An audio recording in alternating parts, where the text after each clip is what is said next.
All right, good evening.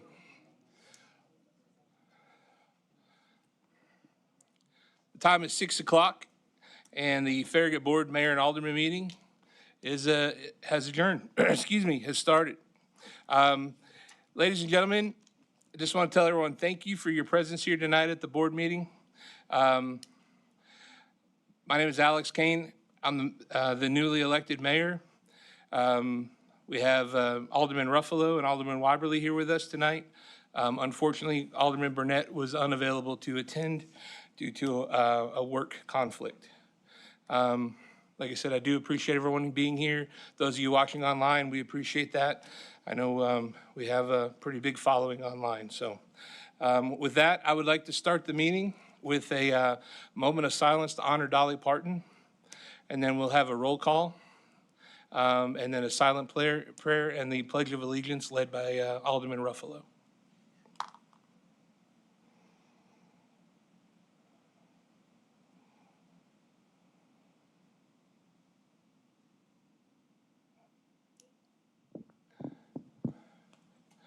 All right, thank you. Haley? Alderman Ruffalo, Here. Alderman Wyberly, Here. Mayor Kane. Here. All right, we do have a quorum, so we'll silent prayer and a Pledge of Allegiance led by Alderman Ruffalo.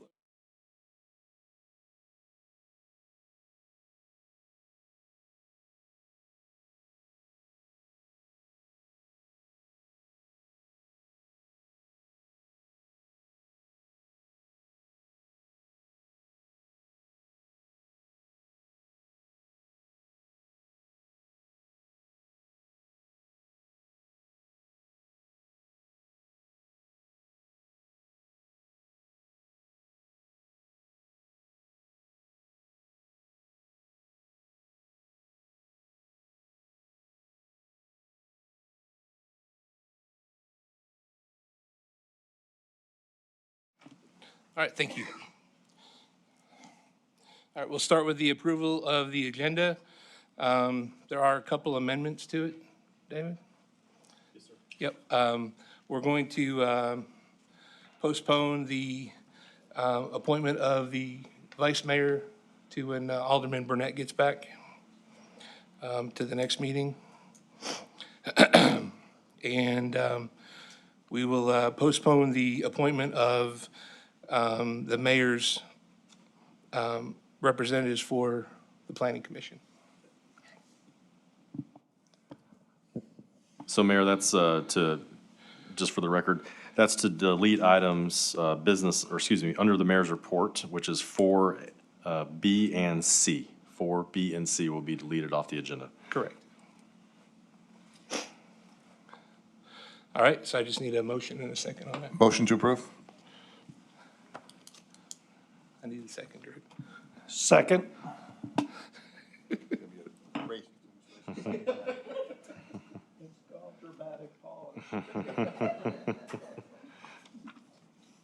right. Roll call vote? Or you just yes or no. Roll call or voice? Okay, we'll do a voice vote. All in favor? Aye. Aye. Opposed? All right, none? All right, next, we're going to approve the minutes, August 13th. Any amendments to those? All right, with none, I need a motion. Motion. Second. All right, all in favor? Say aye. Aye. Opposed? All right. Next is going to be the mayor's report. And first of all, like I said, I just want to tell everyone, thank you for being here tonight. Thank you for watching online. And I just have something real quick and easy to read. I want to start off by thanking my friend and Congressman Tim Burchett for being here with us tonight. It meant a great deal that he took the time out to come here and be with us for the swearing in. And I just wanted to say thank you. And also to State Representative Jason Zachary. Jason's been a very good friend of the town of Farragut while in Nashville, and I'm grateful that he was here this evening also.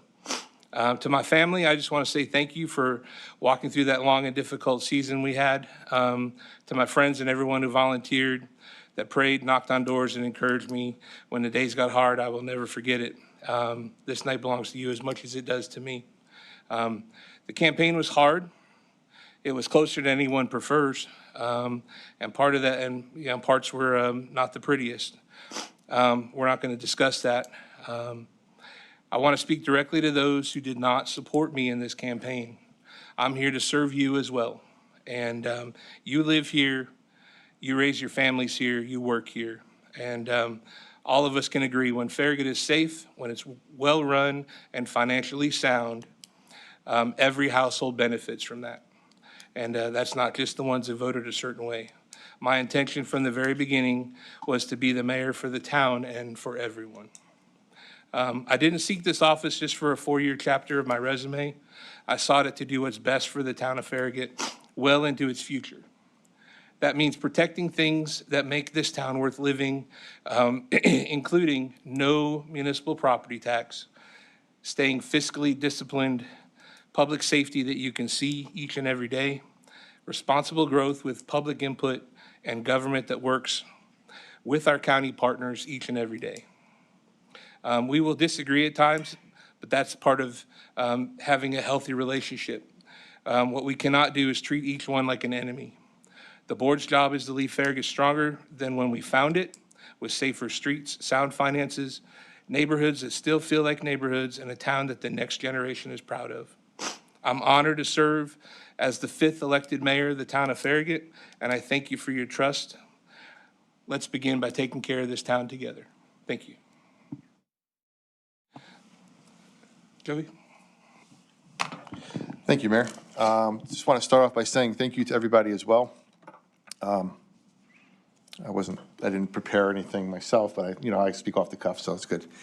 Yeah, thank you to everybody who came out. Thank you to everybody who was here tonight at 5 o'clock for our meet and greet. Thank you for everybody for attending the ceremony and for supporting us and for supporting the town. I echo what Mayor Kane says on his comments. There were multiple candidates in each of these races, multiple viewpoints, but we're one Farragut. And that's what we strive to bring up here, is to be one Farragut. We are a town. We see our neighbors at the mall, at the grocery store. We see our neighbors at the post office, out on the walking trails. I mean, after all, we are a wonderful community. I'm honored to serve. Thank you to my wife for putting up with me during the campaign. She's shaking her head out there, yes. Long days, long nights, so thank you very much. I appreciate you. I love you very much. So thank you all. Thank you to this town. Thank you for putting your trust in me. And let's get to work.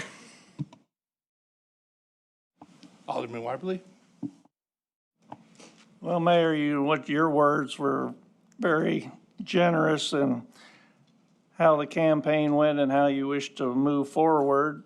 3 of the campaign themes were inclusion, accountability, and transparency, and we hope to translate those themes into action. That it's not just words, it's what we want to accomplish. So specifically, I encourage anyone that wants to volunteer and help out in the decision-making, the planning, helping with anything that has to do with the town, please go on the town website. There's a page there that explains all you need to know about how to volunteer and what opportunities are there.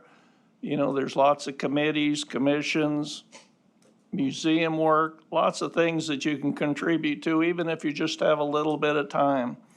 And we look forward to people joining us in making the town of Farragut a better place. Thank you.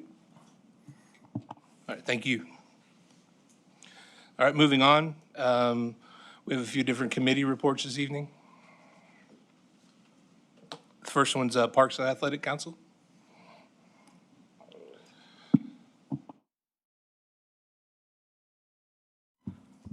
Good evening. Derek Wright, Parks and Athletics Council. Anything else from me before I get started? Okay. Hey, congratulations, all you guys. I appreciate in advance your service to our town. If you were here a couple weeks ago, I mentioned that I've been here since 1980, which is a pretty important date for our town. So thank you all for your service, and I look forward to the to the unity and the harmony we continue to have. I mentioned before, I have a lot of friends across the city, and I know they're critical sometimes of our town, but it's because they're jealous and envious of what we have. It's a great place. With that, I'll say it's an honor and really a real privilege to serve on Parks and Athletics. I think it's the best council we have. It's tangible of what we do, of the work we put in. Over the years, as I've raising 3 kids in this town, going to the parks, playing on the fields, it's just wonderful to see the fruit of the labor of councils before us. So I just want to give that plug. It's a great council to serve on. I appreciate the time and watching the students come along and them getting involved. The meals, the Buddy's Barbecue that Ron feeds us. And Mayor, if I could make one request, could you please ask Mr. Ostrike to feed us more than just once a year? We're a Parks and Athletics Council. We're active and have a lot of energy. We need to eat more. It's dinner time when we meet. I'm just saying, while I have the microphone, I might as well make that request. So you heard me. Okay. Back to the point at hand, the fiscal year 2026 activities for Parks and Athletics Council. Fiscal year 26, some of our activities. After a wild and chaotic fiscal year 25, it was nice to return to a normal Parks and Athletics Council activity. The council was more involved than ever before, participating in several events throughout the year. For example, Party in the Park, where several members assisted with activities and games throughout the event. The Kids Triathlon assisted in handing out medals to the finishers. I know Diane had a big part and a great time with that. I shouldn't mention names because we have a lot of people involved and I'll leave somebody out. Freaky Friday Fright Night. We manned the council. The council manned the booth and passed out candy while interacting with participants. One of the best events we have, I think, in the year, Freaky Friday. And so for those listening, if you haven't been before, go. It's a great time over at Mayor Bob Leonard Park. It's a wonderful event. Even when it rains, it's a lot of fun. Several council members continued efforts on completing the intercept surveys that carried over from fiscal year 25 and saw that to completion with the return of the survey results in early fiscal year 26. The parade grand marshal, which the Independence Day parade also maybe 1A, 1B with Freaky Friday. The Independence Day parade is fantastic.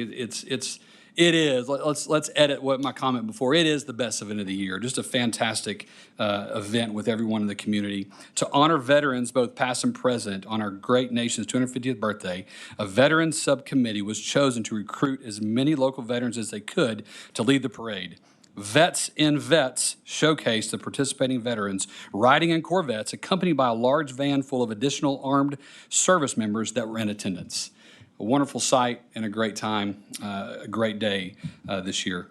The council assisted in another successful athletic field allocation meeting that lasted just over an hour and are positive that this process is becoming more refined each time it's completed. Remember, this used to be a 3 to 4 hour process, and I want to point out, I need to say this now because Ron will probably never give me the microphone after what I said before about dinner, but now I'm going to compliment him. Since Ron has been here, the process has been streamlined. Blake and Ron have put together a system now that makes this process virtually simple. It's done virtually before we get there. So my compliments, and we should give them a hand. They put a lot of work in before we get to the allocation meeting. It can be a stressful and laborious event, and they make it to where we're there for about an hour, and then we go home. They do a great job. Teams from across our city and county want to participate with practices in Farragut. That's a big task that these guys take on. I appreciate Blake and Ron and the team and how they manage that process. Going forward, we are still formulating our goals for fiscal year 27. The council will see some new members and will continue their efforts toward assisting the staff with updating the master plan, and will also be assisting in the planning of the new 70-acre park property on McPhee Road. We had a meeting 2 weeks ago where that process kicked off and got started. That's the report. Do you have any questions?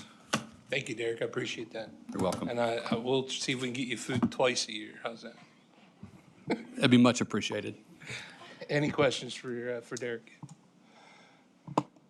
No questions, but I do want to comment that the parade this year, you guys did a fantastic job, and I do want to give a shout out to Diane for putting that together. That Yes. Vets and Vets thing was fantastic to see, and man, I'm fiscally conservative, so if it's in the budget, we'll feed you. Gosh, that's 2 for 2, guys. We're doing pretty well. I was trying to stick to my script here that Blake wrote, that Blake helped write, and so I didn't see. But you're right about Diane. Thank you for pointing her out. She had badges, patches. She spearheaded that event and did Put a lot of wonderful work job into for it. us. So A it lot was of work. Really fantastic Appreciate to see Diane for that. that. Yeah, Absolutely. absolutely. Okay, Thanks, guys. Yeah, Not done. I was looking for the green light, my bad. Yes, sir. just getting back to my previous statement, do you need help in your activities? Do you need volunteers? Yes. You know, I appreciate you saying that, Alderman. I do think it would be helpful if throughout the year we had, from the top down, that we had some more pleas, some more requests to the community to help with events. We do have events throughout the year, and I think anything specifically related to these events would be directed to Blake, Ron, and staff. But the answer to the question would be yes. I don't have a list right here to say we need help here, here, here on these dates, but any more involvement would be fantastic. So I would encourage participation. There are a lot of events that take place throughout the year that I suspect people don't know about. So pointing people to the website, pointing people to our meetings once a month would be an encouragement. So I would do that, yeah. Thank you. Thank you. Are we good? I have to say the same thing. I thought it was the best way to honor our country with our 250th birthday and the veterans, the way the parade was set up, and the electricity. Of course, it ended up being one of the hottest days of the year. That's true, that's right.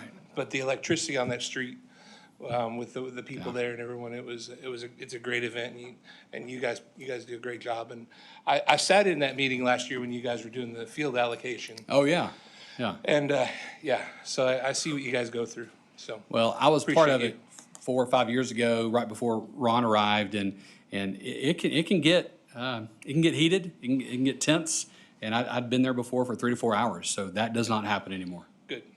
Thank you, Derek. You're welcome. Thank you all. Again, congratulations. Thanks. The next would be the Board of Zoning Appeals.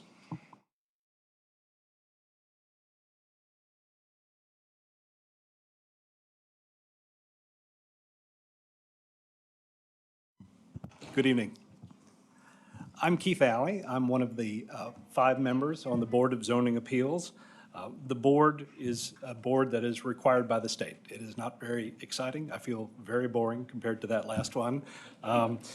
Basically, what we do is we hear appeals related to alleged errors made by an administrative official in carrying out any provision of the zoning ordinance. We hear requests for zoning map interpretations. We hear requests for variances associated with provisions in the zoning ordinance, sign ordinance, and sinkhole ordinance. We hear requests for special exceptions where provided for in the zoning ordinance. So really, our role is to make sure that we apply the zoning ordinance uniformly to anyone who comes before the board as it's been written. So we don't make law, we just sort of enforce it and make sure it's uniformly done among everyone that comes before the board. The meetings are conducted as needed, so we may have very few meetings in a year. We may have a lot of meetings. We've been very fortunate. This past year, we had 2 meetings in the past fiscal year.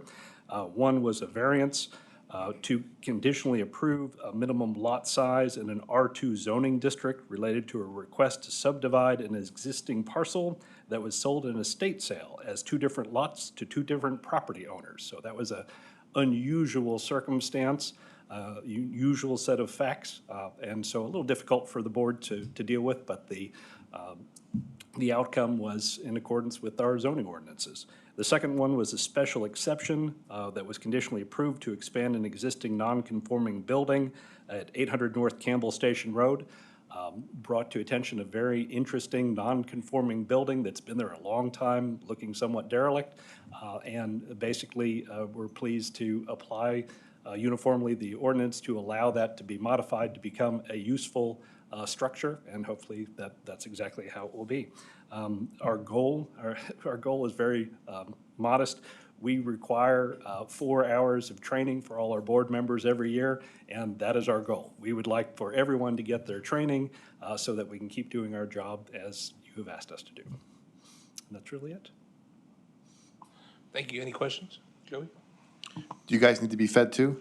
We do like food, but what they like to do is have the meetings very efficient so they can all go home. I mean, for requesting food for everybody, you might as well just cross the board. On behalf of everyone, we too would like food.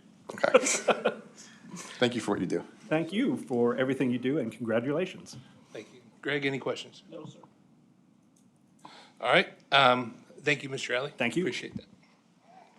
And the last one tonight is going to be the Farragut Municipal Planning Commission.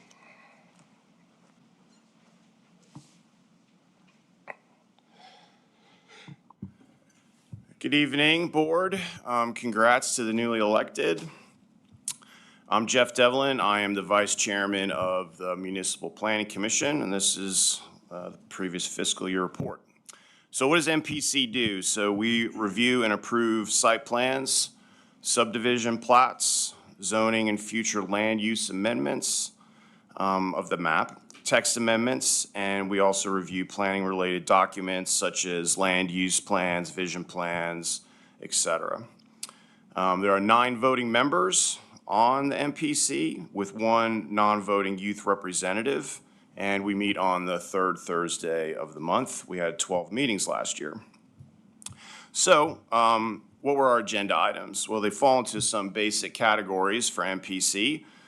First being utility projects, so fiber, waste, sewer, gas, electric, et cetera. There were 17 projects previous fiscal year, the most significant being the first utility district, Turkey Creek Phase 2 sanitary sewer project. We had 18 site plans last year, which were really wide variety of public projects, right? So things like traffic calming on Union Road in Midhurst, Horizon Plaza Phase 2, Seven Brew, West End Center Phase 3, et cetera. We also review plots, so we had 8 plots with 242 new households, Bill Farms townhomes, Grove at Boyd Station Phase 2, et cetera. We also do zoning reviews, and we had 3 different requests for that last fiscal year. And we also deal with the future land use map amendments, and there was one of those last year. We spent a good amount of time on text amendments. The sign ordinance took a few months for sure.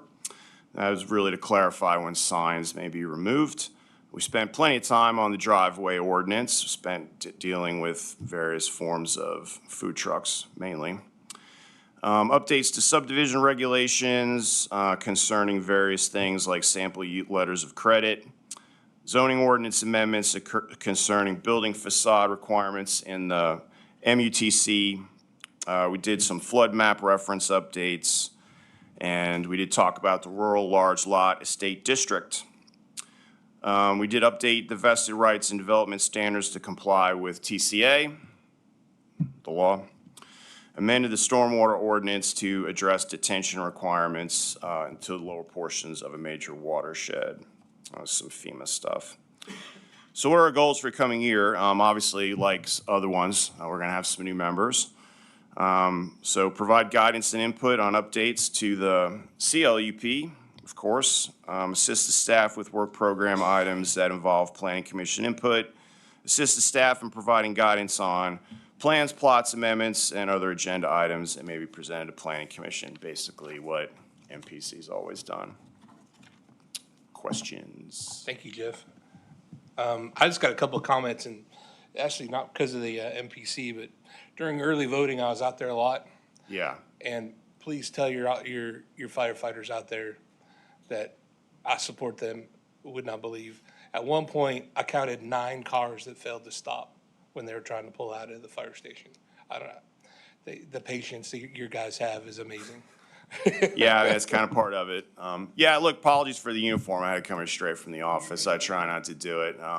But yeah, thank you for that. Our people work hard all through Knox County, but certainly the town has always been probably our biggest supporter, if I'm being honest. So, yeah. No questions, just thanks for doing what you do and Yeah, sure. detailed report. I appreciate it. No problem. Learning a lot about planning. Yeah, it's a little bit overwhelming at first, but once you do it for a while, you start getting a rhythm. Great. No questions. All right. Thank you. All right, thank you. All right, moving on. Then the next step here, we're gonna, David, did you want to read what Drew sent you? You want to do that? Yeah. Give me 1 second. Alderman Burnett couldn't be here tonight, but he did want to share some words for the board, as he, again, was out of town, unfortunately.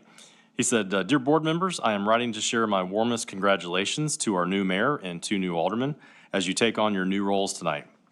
While I'm unable to attend this evening's Farragut Boma meeting, I wanted to reach out directly to celebrate this exciting moment with all of you. Stepping into leadership for our community takes real commitment, and my sincere hope is that your time in office is marked by strong collaboration, thoughtful progress, and always putting residents first. Serving alongside a dedicated board is a great opportunity, and I look forward to seeing the positive impact of your efforts in our town's next chapter. I wish you all the very best of luck with tonight's meeting and celebrations, and I look forward to catching up on the outcomes and working closely alongside each of you in the days ahead." Thank you. And I know that Drew, he reached out to me personally when I saw him on Monday to tell me he was not going to be able to be here and apologize for that. So, like I said, we'll see him in 2 weeks. So, next item here is the appointment of the Board of Mayor and Aldermen representative to the Farragut Municipal Planning Commission.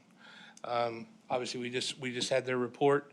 They do a lot of work, obviously, here in town, and they stay busy.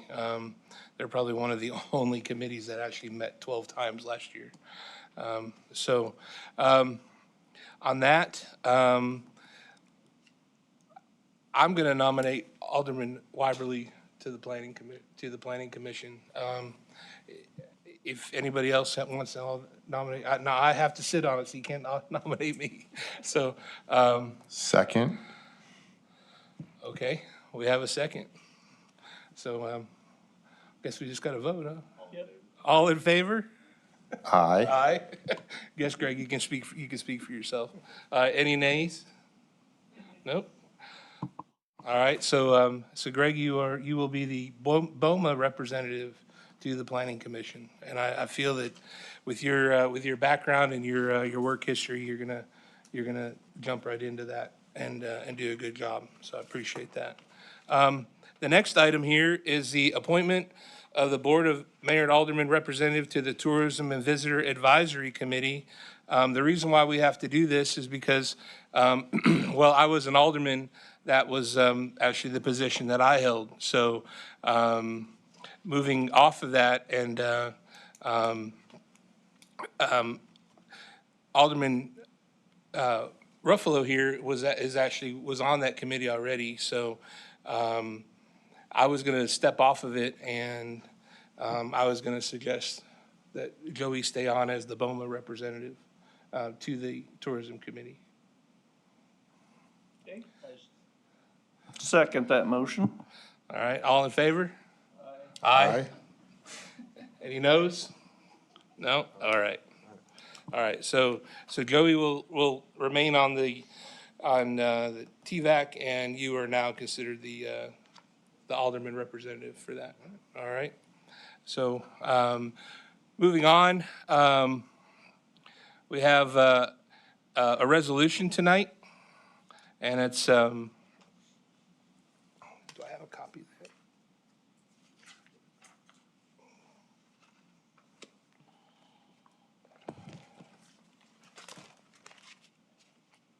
There it is. Okay.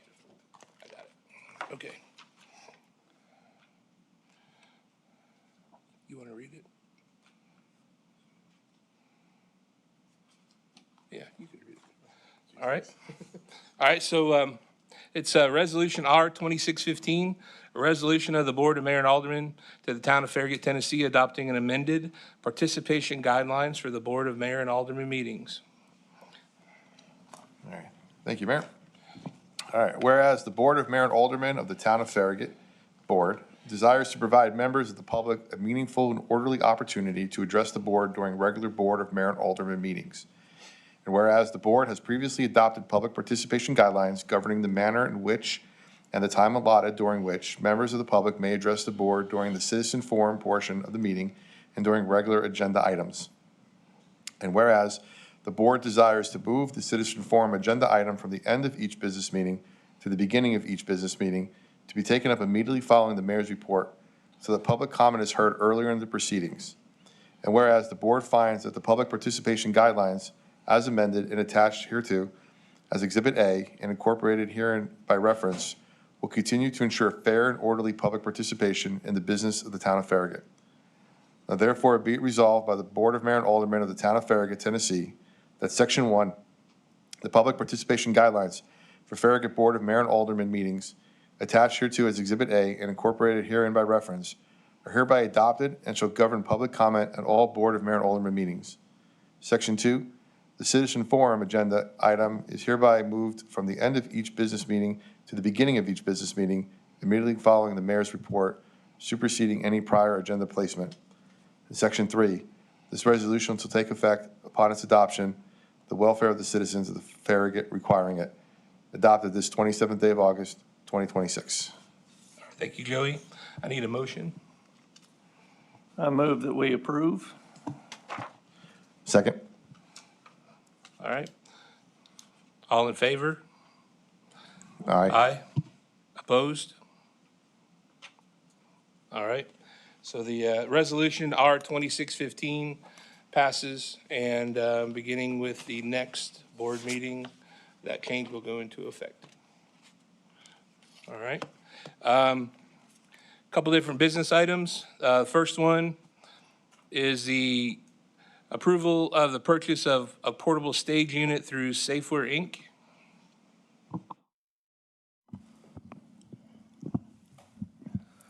Evening, Mayor Kane and board. Please forgive my frog in my throat. I am at the tail end of a lovely virus. So congratulations to you all from myself and my team, Parks and Rec team. My name is Ron Ostrike. I'm the Parks and Recreation Director. And this evening, I'm wearing my tourism hat.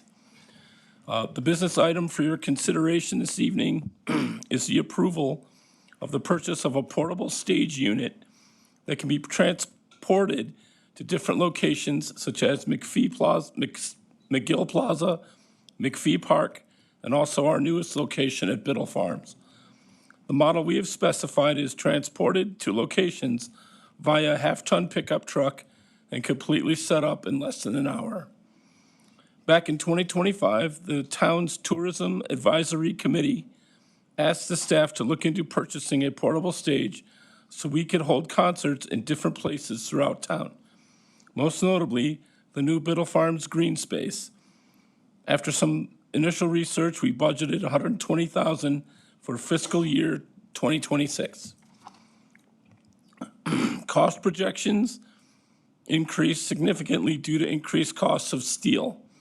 Before going to bid, we made the difficult decision to wait an additional year and rebudget for the stage at $230,000 to cover any additional costs and unforeseen expenses. TVAC was aware of this delay and supported our decision to push to next year.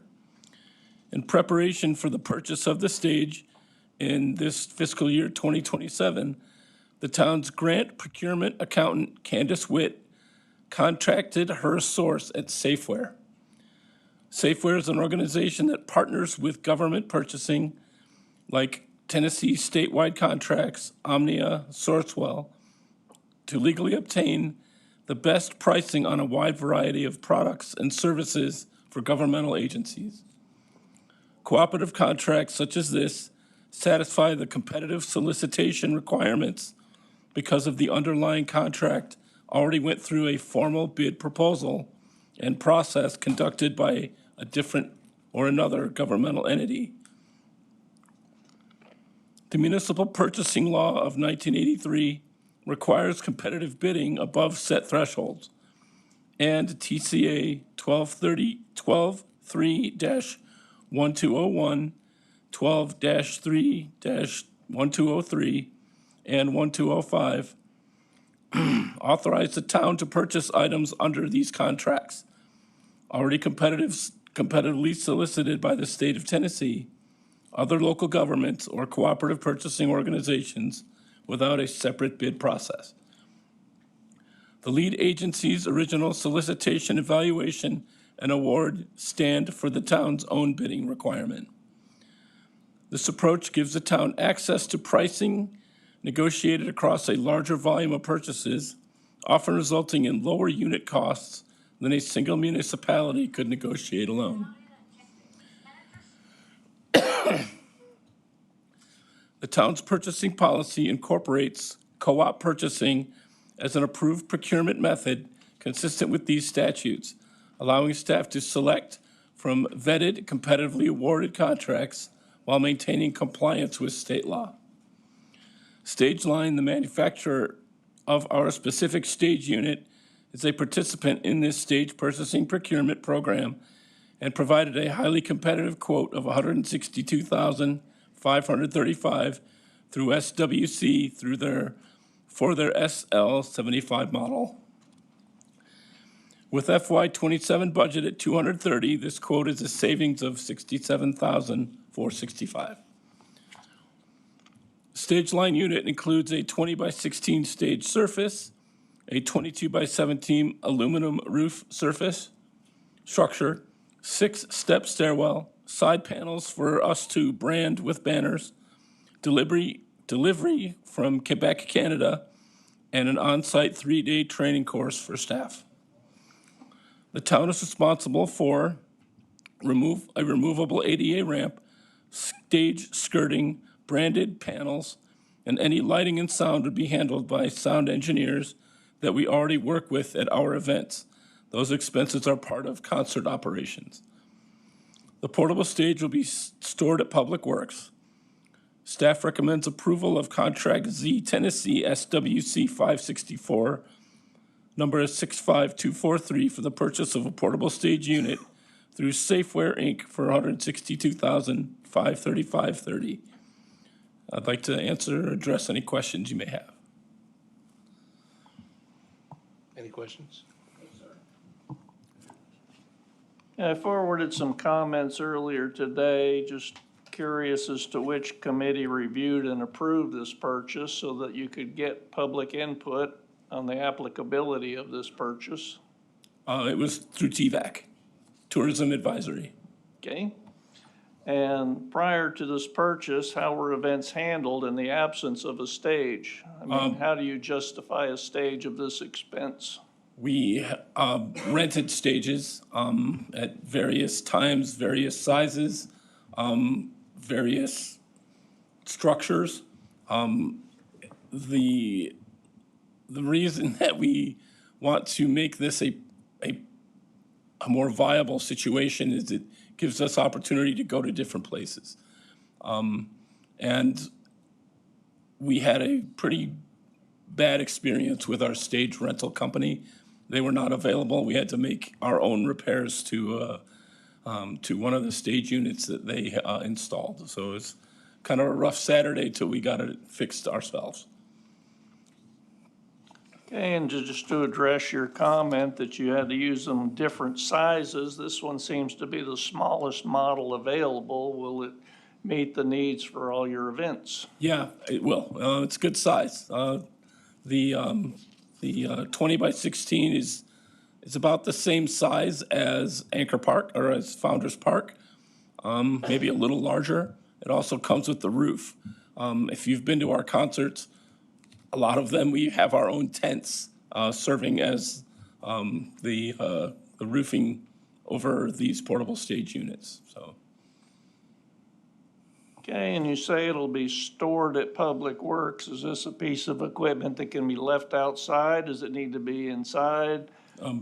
How will you manage keeping the weather from impacting it from terms of rust, mold, whatever? That's a good question. It is 100% weatherproof. It comes from Canada, and it folds up into the travel box that, is there a second slide? Okay. It folds up into into a travel box. Basically, it all kind of compacts into that box, completely weatherproof. If we find that we are experiencing rust or other things like that, there are spaces at Public Works that we can use to keep it, under a roof. Yeah, I would hope it was galvanized steel, that's for sure. So if you look ahead for the coming year, now through Christmas, how many events do you think this would be used at? We anticipate, it depends on when it arrives, but we'd like to have it for our spring events in May. We are anticipating using it at the 4th of July parade. You guys are on the cusp of hearing some breaking news here, but we're doing announcing at the parade. We'll be having people on the stage announcing the parade participants as they go by.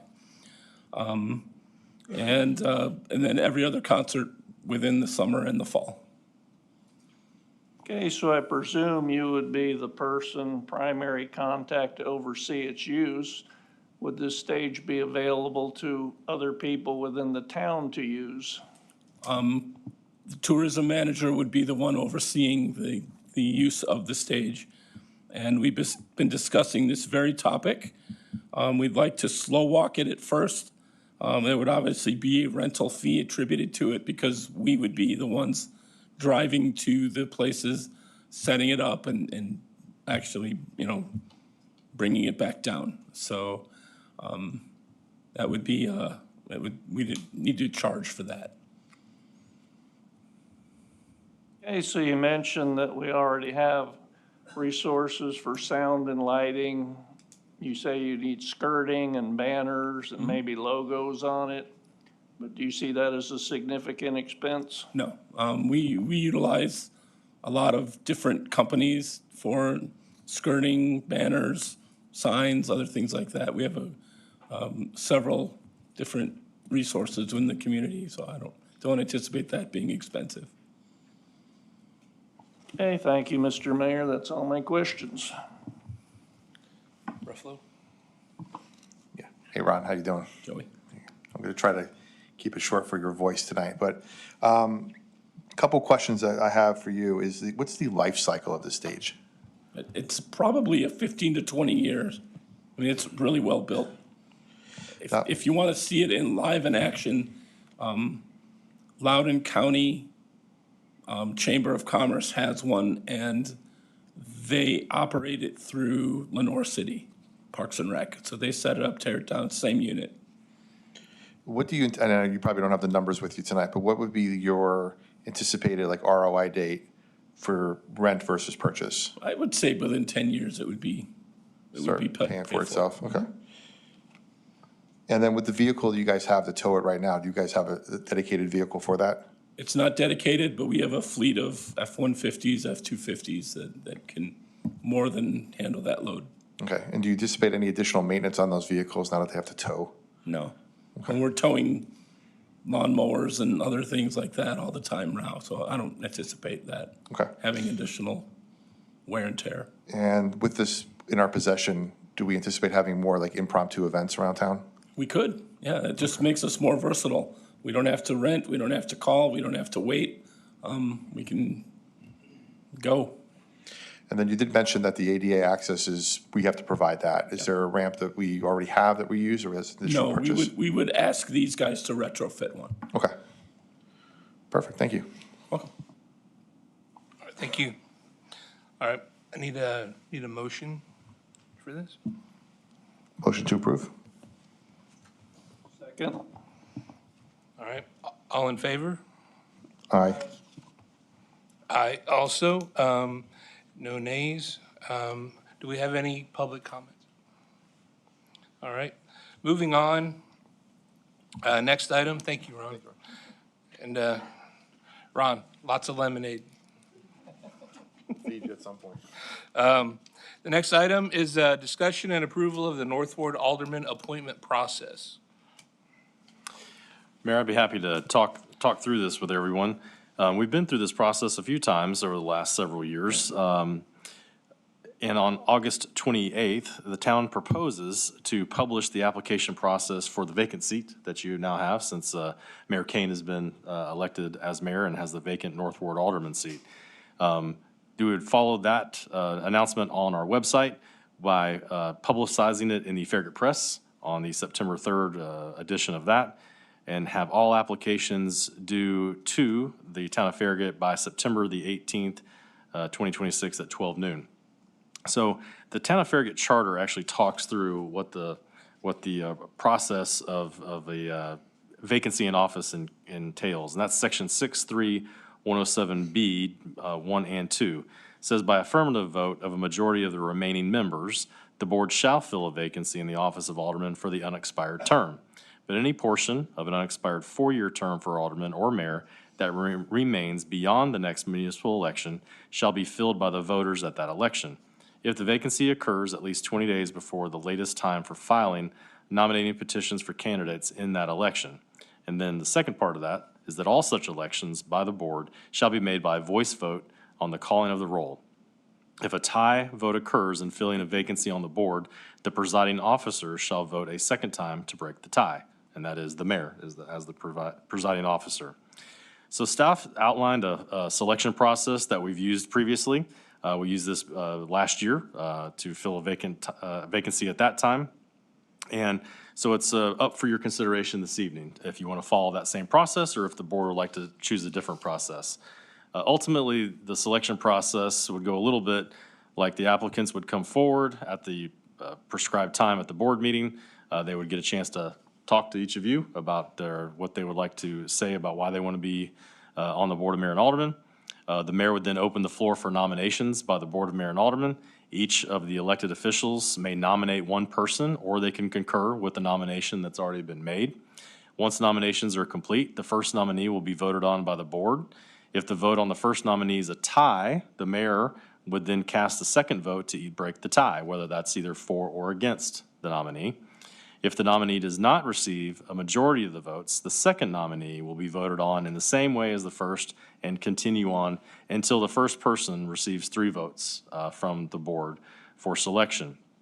And then the successful applicant would then be appointed as the North Ward Alderman until the next municipal election in August of 2028. The Board of Mayor and Aldermen will appoint the new North Ward Alderman pursuant to the process that we just discussed on October the 8th. And then the swearing-in ceremony for the new North Ward Alderman would be on October 22nd. Obviously, there's a lot of ins and outs of there that we can discuss and go through details if the board has any. But that would be the process that we've done in the past, and certainly if the board wants to do that this time, we would just need to make sure the board's in concurrence with that. All right, so I need a motion for this one? After that, after the motion. Motion to approve. Second. Greg, you go first with your comments. Well, I just want to clarify, having gone through the process before, that, you know, they kind of skirted over the interview process. Once a application is submitted to the town, each alderman and the mayor has the ability to interview the applicant personally, of course, separately from the other members of the BOMA, or as Alex did in the last one, have an actual forum with all the candidates in one room with an audience asking the questions themselves. And in another case, you know, both of those were bypassed with just a review of the application itself with no interviews. So it's up to each individual member of the BOMA to decide how they want to pursue that. So addressing the 3-minute speech before the BOMA, that's at the actual end of that process where the BOMA members have had a chance to go in depth with each applicant. So I just wanted that to be clear. Dave, we could kind of add that bullet point in there, right? Yes, sir. Yeah. Mr. Wyberly is 100% correct. The process is really what I'm talking about is at the BOMA meeting that night when you're going to make that selection. Okay. But you can take whatever time you need. You can have as many meetings as you need with all the individuals.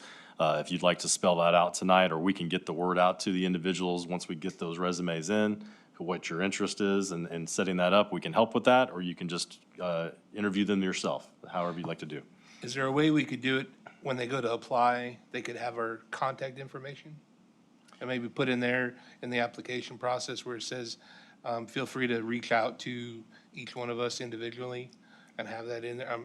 I don't know what the application looks like because I haven't had to do one. It'd be like a job application, basically, is what we would have online. That would come in, we would get all those, and we would give them all to Okay. all the members of the board at that point, and you'll have a whole list of them with all their contact information. I think what we would need to know is, would you want us to help facilitate setting up individual meetings with each of them for you, or would you want to contact them directly from yourself?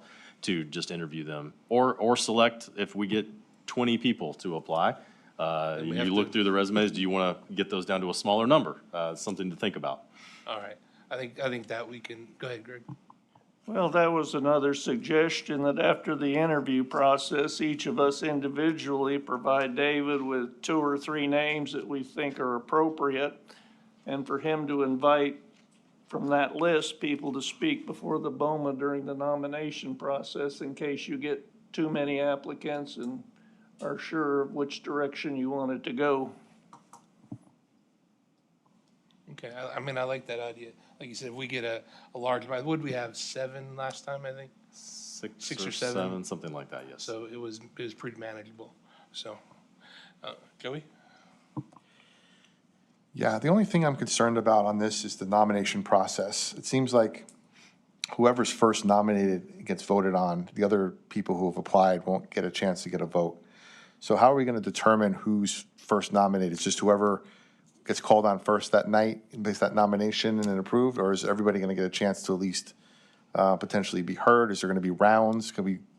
I know sometimes in the county boards, they do things where everybody goes around and then there's, the ones that got nominations get voted on and then they move to another round and kind of pare people down. I just want people who are going through the process, took the time to apply, come before us and all that stuff, to at least be heard in a vote. And not just the first person, that's it, and everybody else go home. So is there a way that we can figure that part out?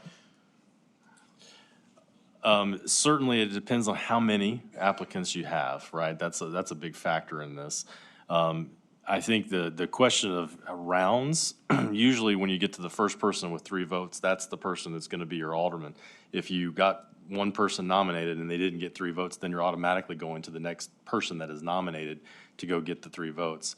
If the first person nominated, this is a key part here, based on when the mayor opens the floor for nominations, whoever that first name is would be the first person to be voted on. Now, whether that's the one you pick or not, that's really up to the board. But you can concur with those votes or with that nominee, or you can put up another person that you would like to say is the nominee. It really just comes down to who the first person is that gets the 3 votes. You could go through a series of rounds until you get to that. If all 4 of you had a different person you want to nominate, we may be here a while that night trying to figure that one out. Okay, thank you very much. Do we have any citizen comments on this tonight?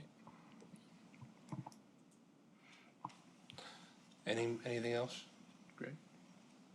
Well, I think the fundamental question is, addressing this very last statement, is that we are transparent, that the, system isn't rigged so that, one person is front and center the whole time of the process, so that we're open about that.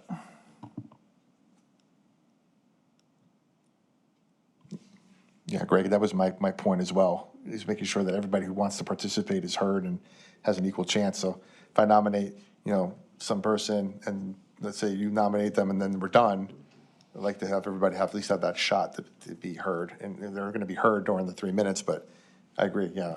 We want to make sure we're not stacking the deck here. Yep. All right. Anything else? All right, we just need to go off of just the selection process when we get to the BOMA meeting portion of it. And then what we've discussed, I just need a voice vote here. So all in favor? Aye. Aye.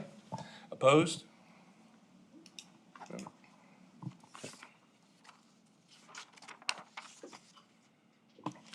All right, the last item we're going to discuss tonight is discussion on the appointment process for the Comprehensive Land Use Plan Steering Committee. And I'll let David go ahead and read through that first, and then I'll make the comment after that, so. Sure, thank you, Mayor. This is an appointment process for our Comprehensive Land Use Plan Steering Committee. It's an important committee. We're updating our Comprehensive Land Use Plan currently.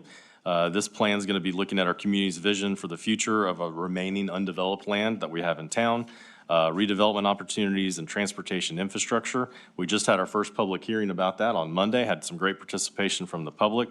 But the steering committee is actually going to work alongside our town staff and our consultant throughout the planning process. They're going to help evaluate information developed during this process. They're going to provide input and insight to help guide what's ultimately presented to the broader community for feedback. And then they're also going to evaluate the community's feedback gathered through that engagement process and provide recommendations to staff and the consultant based on that feedback. Staff recommends on the steering committee be composed of 9 members, structured to include 1 representative for each of the town's land use related boards, along with the majority of citizen members. So those different boards would be 1 representative for the Municipal Planning Commission, 1 representative from the Board of Zoning Appeals, 1 from the Visual Resources Review Board, and 1 from the Parks and Recreation Board. All of these bodies would help ensure that the committee includes people that have been involved with various aspects of our zoning, design review, parks, greenways, things like that, to provide some continuity with these existing bodies directly. And then obviously have 5 citizen members, which is the majority of the committee, ensures that the process remains broadly representative of the community whose input the plan is ultimately meant to reflect. So what we really need some direction on from the board and implementing this is 1, confirmation of the 9-member composition that I just described. 2, the preferred method for identifying board representatives. So would it be a referral by each board's chair or a self-nomination by the board themselves? The 3 would be the preferred process for soliciting and selecting the 5 citizen members. We can have an open application process like we do for most of our other boards and commissions that we have. And then finally would be the selection of the committee scheduled to be on the October 22nd Board of Mayor and Aldermen meeting. And I'd be happy to try to answer any questions the board may have. All right, so I need a motion with that. Motion to approve? Second.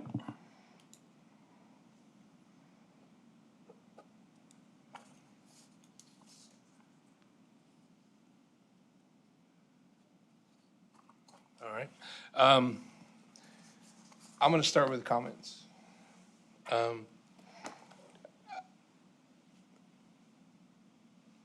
I think my suggestion would be the 4 committees that we're going to have representation. I think that my suggestion would be the chairman of those committees is what I'm looking at. I think having them come, or, you know, like I said, I think having the chairman come tonight, you know, like they did, that way they've been on those committees the longest, I'm assuming, based on that and so on. So I would say that I would like to see the chairman be the representatives for the MPC, the BZA, the VRB, and Parks and Rec. Then we add the 5 citizen members on top of that, so. Joey?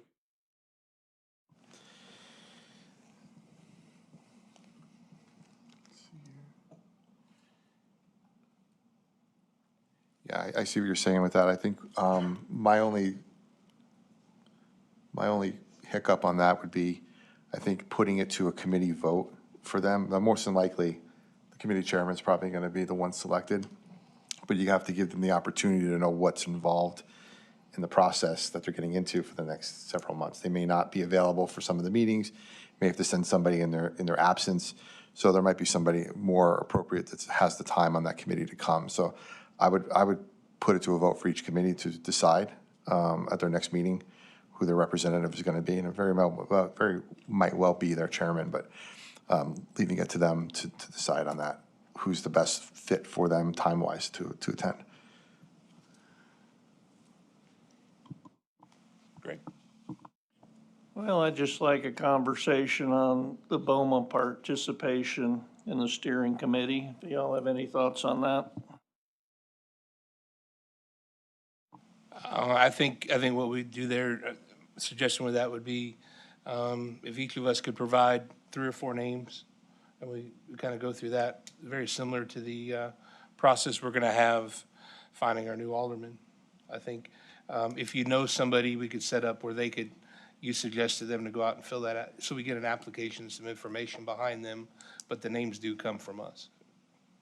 All right, but my question was more about on the actual committee itself, will there be a BOMA member represented there? Or are we just bystanders in that process?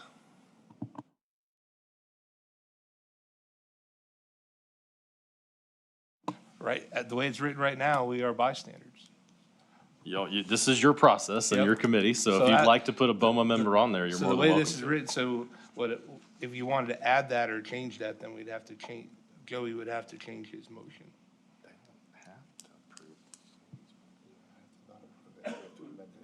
Or yeah, you'd have to amend the motion. Yeah.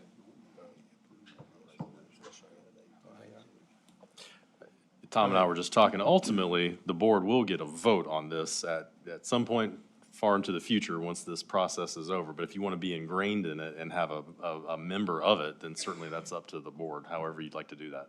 So we don't have to approve this tonight either, do we? We don't have to approve it. What I'd like to do, though, is if you were interested in having committee members or get applications, and we would like to get this committee going, hopefully by the 22nd or somewhere close to that. The consultant's certainly working and doing a lot of things. We'd like to get the committee put together as soon as we can. Have you talked to Alderman Burnett about any of this?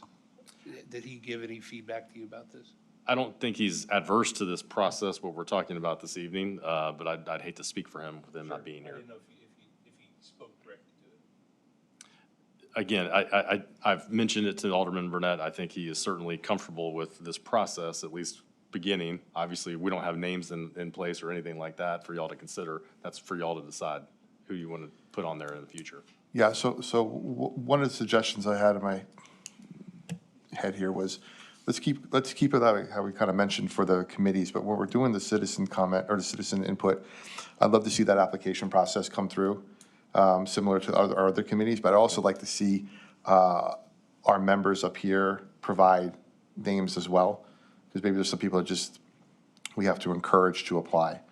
So I want to have that be transparent. So I do want Alderman Burnett to be part of the process. He's not here tonight, so I want to make sure that we're being transparent with everybody, and he just doesn't feel like he's got no say in this. So we have the option as aldermen to provide names to the steering committee as well. Ultimately, David, we're probably going to have when all this comes through, probably a workshop through this to kind of pick the names that are going to come through from the citizen side, right? I think that would be a good thing to do, depending on how many names you get. If you have a large list of names, it's usually better to workshop those, talk through those, have each of you kind of give a list of people that you think are best, that you would be interested in having serve on the committee. And sometimes if you've been through our board commission processes in the past, we have rounds of voting that we'll do until we get a majority of members that can be on that. Then we'll bring that back to this formal vote for the board to formally vote on who those will be. So you workshop it, and then you bring it into the board meeting for a formal vote. Okay, and what does the application process look like? What is the application going to look like? It would look like any of our other applications that we have now for boards and committees. It would just say steering committee, like that's the one you're interested in is the steering committee, and they would select that and then put their name in for that. So if you have people that you would want to apply to be on the steering committee, I would just tell them, hey, please put your application in, and we'll get those names in here. Of course, if you just want to have them separate, say, I asked this person to apply, things like that, certainly can do that too. Okay. It just helps get more background information from them for each of you to consider. If you don't know who they are, for instance, it would be helpful. And then that process that Greg was talking about, if we wanted to put one of us on the steering committee, how does that work tonight with the motion here? Do we have to?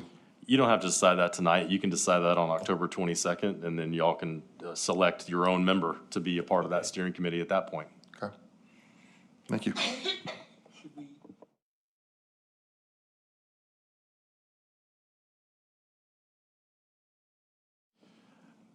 I think we have, number 3 was the preferred process for soliciting and selecting the 5 citizen members was an open application period followed by the board appointment. So I think it's clear to me, if y'all are okay with that and comfortable with that, I think that's clear to me to go do that. We'll get those applications out and open up as soon as possible. One last question for you guys. How are you going to advertise the open process? Is it traditional how we do it, or is it going to be, are we going to put this on steroids here? we have actually several committees that we need members right now. We have different vacancies as well. So I think what we would try to do is definitely get some information out in the press, on our website, on social media, all the things that we've been doing to try to get more people interested in serving on the steering committee. Thank you. Yep.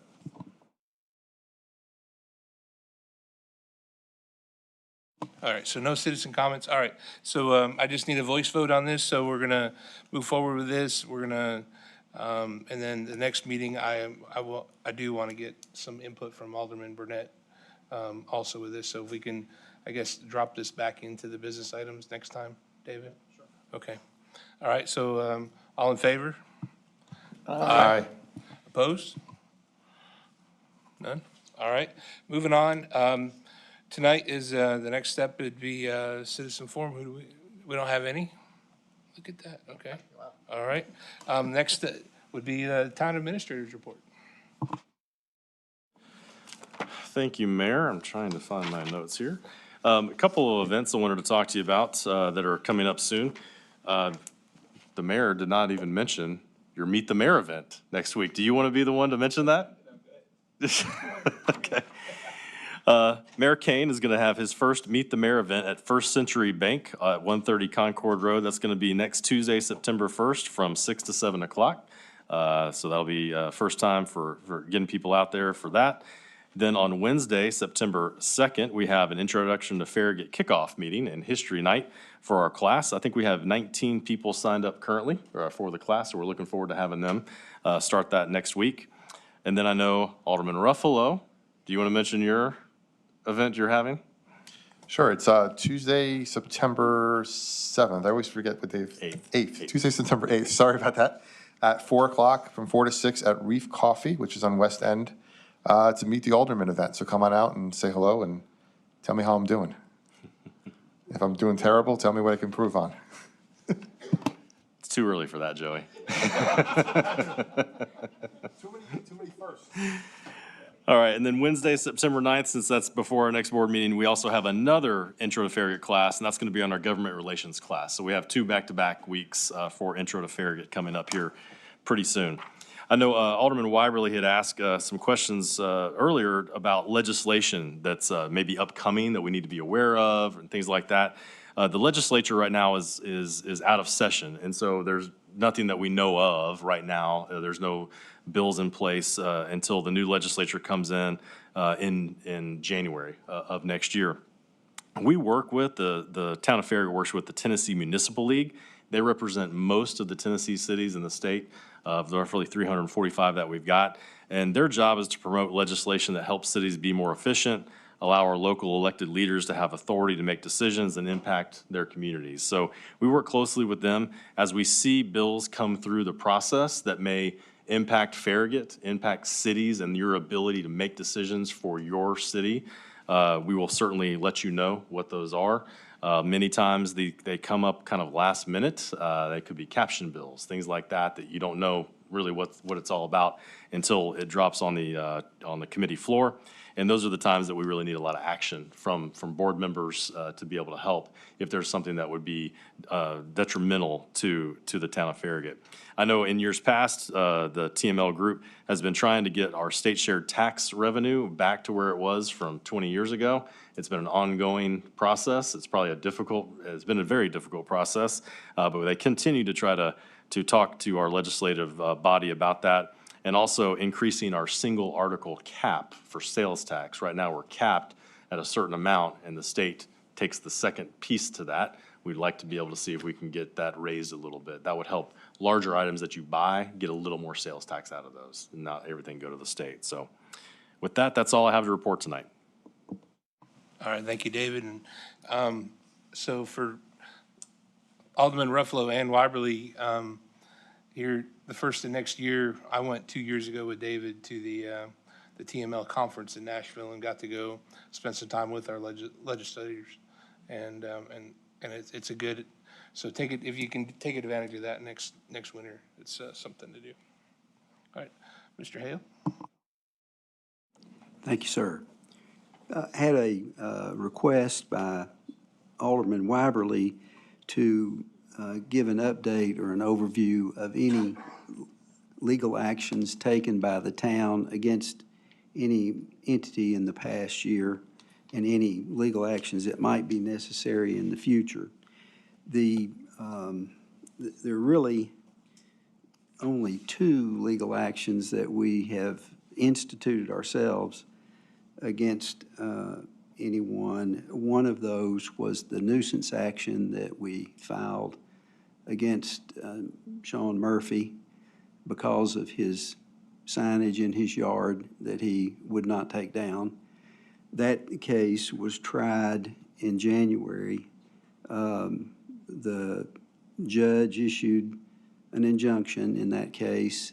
It's a public record, probably on the website, a copy of it, the judge's ruling.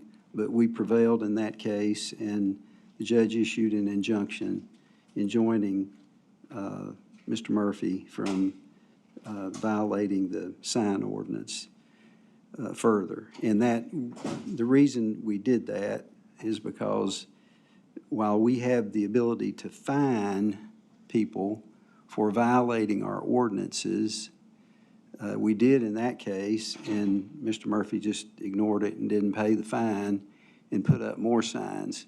So we needed to have the ability to go to the sheriff and ask the sheriff to assist in removing the signs if the person that had possession of them wasn't going to remove them. So that case is over at the trial court.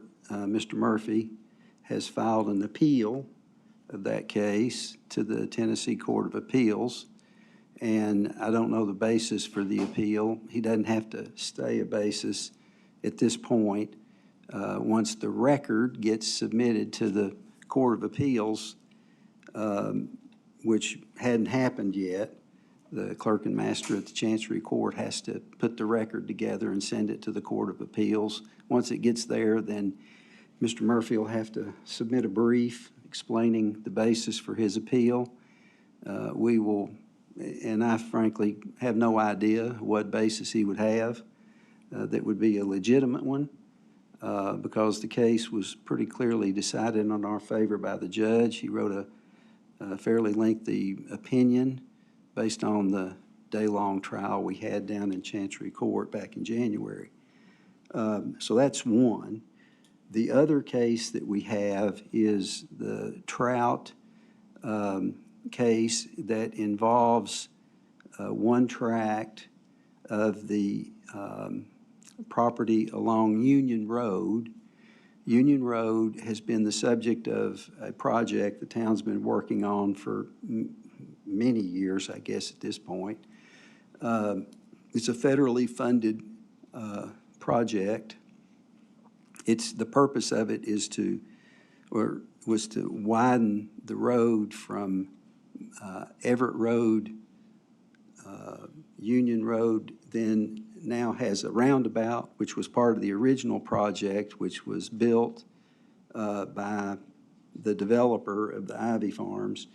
And then the road would be widened on over to the point, I guess it's at Hobbs, yeah, South Hobbs. So that project, as you might imagine, there are many landowners on both sides of the road where that would be impacted to some degree.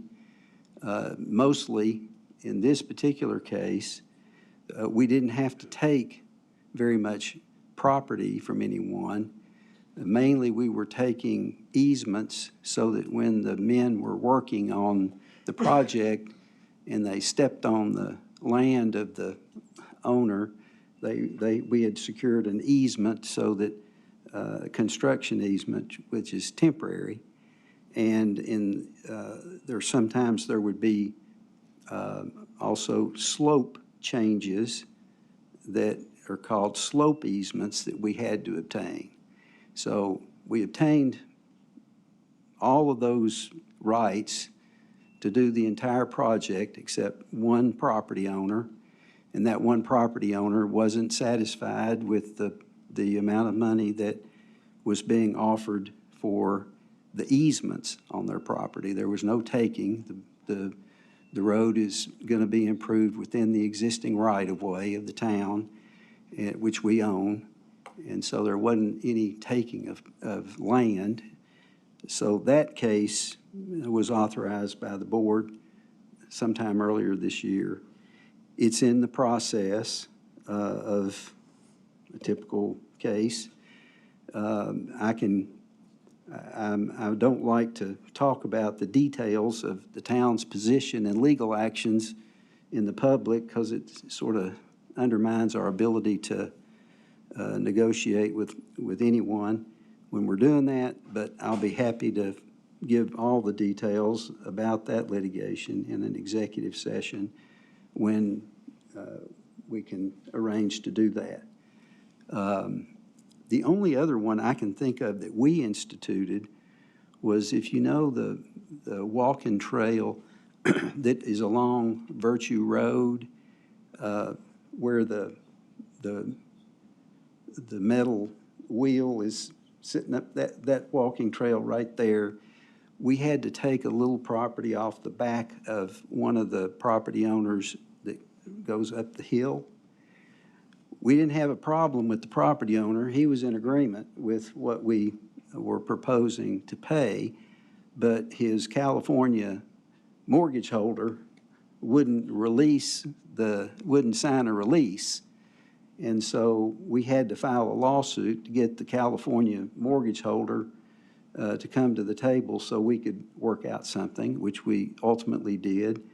And they were satisfied, and the landowner was satisfied, and so that got taken care of. I think those are the only three I can think of that we instituted. Now, there are other cases that happen from time to time.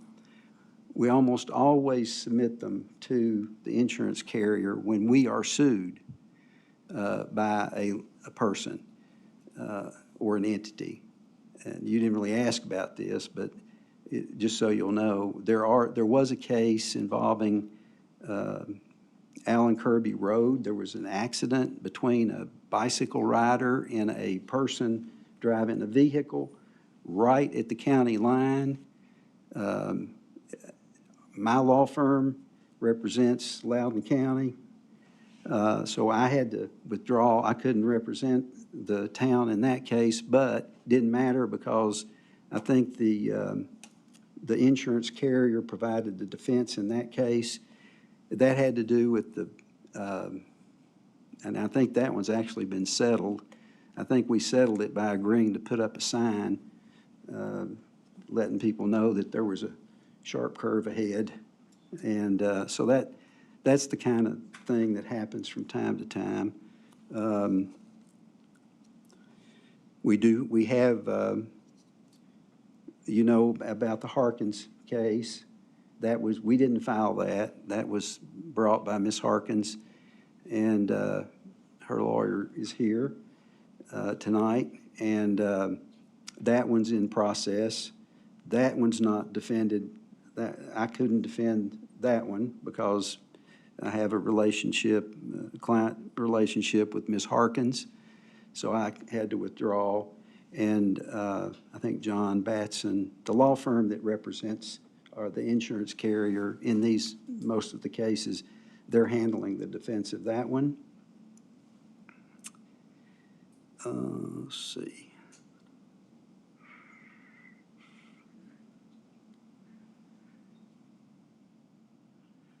We've got a couple of very technical cases that involve the Allen Kirby Road and the agreements made at the time the Bridgemore subdivision was adopted as or the concept plan for that was adopted. That's being defended by the insurance carrier. That one's sort of just sitting there because the landowner isn't interested in pushing it. We're trying to, hopefully, this all relates to development of the final phase of Bridgemore, which is way back in the back. There's supposed to be a secondary access from that phase onto Allen Kirby Road, way down Allen Kirby Road. And their plans call for them to improve Allen Kirby Road on their side of the road down to McPhee. And that's what that case is about, is that concept plan was approved, guys, it's more than 10 years ago. I can't remember exactly when, but anyway, that's a case that is on there. I'm not spending any time on it. The insurance carrier's handling that one as well. So that's pretty much both the ones we've brought and the ones that other people have brought. So, and anytime you have questions about any of these things, you can always call me, and I'm happy to explain it. Sometimes I don't like talking about the litigation unless it's necessary in the public, because these things are usually pretty complicated, and you can't explain enough in a meeting like this to make sure everybody understands and doesn't go away with the wrong idea. And so I usually try to only get into it when I have the opportunity to really explain the details, which is usually better done in an executive session. So that's all I have. That'd do it. All right. Thank you, Mr. Hale. All right.